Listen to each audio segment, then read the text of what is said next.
that some parents can't let go. Like, your child is always going to be your child, but they feel they have this ownership over you. Yes. And they can't see past, like, once you're an adult and making your own decisions. And why is that? It goes back to the love.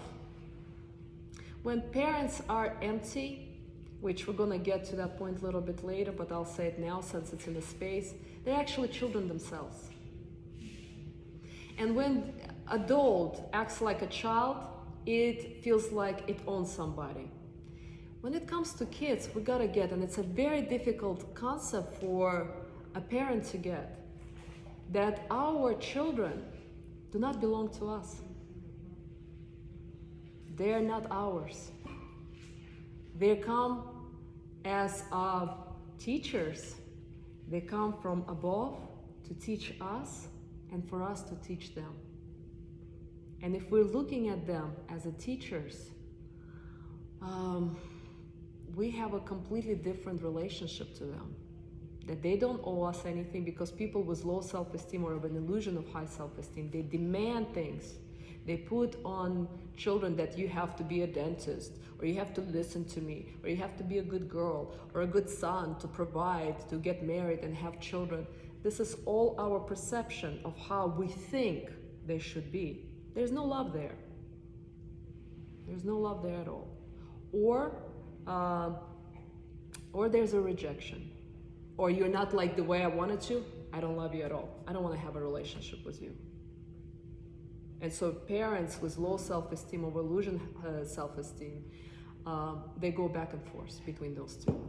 And that's how a child loses itself and doesn't feel like I exist.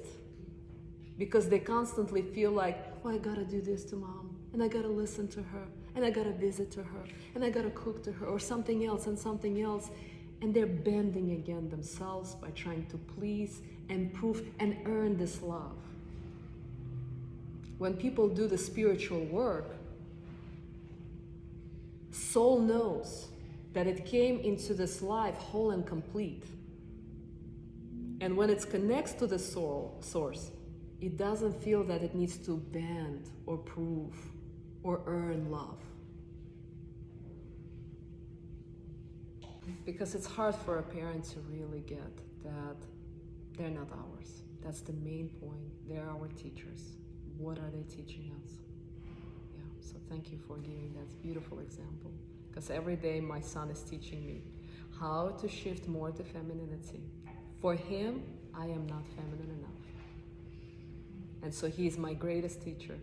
Every day, if I try to tell him something and my intonation shifts to a masculine, he turns his head.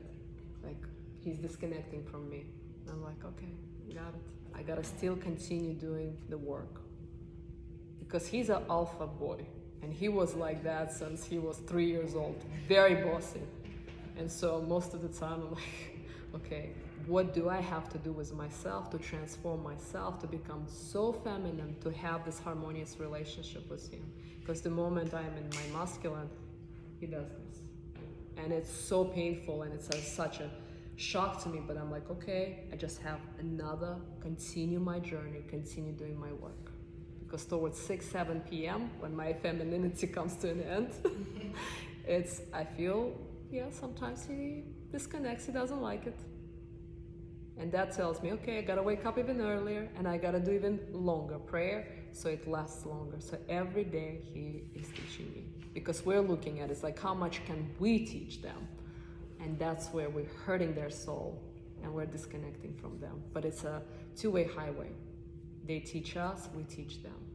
And that's what's healthy. And then it flows.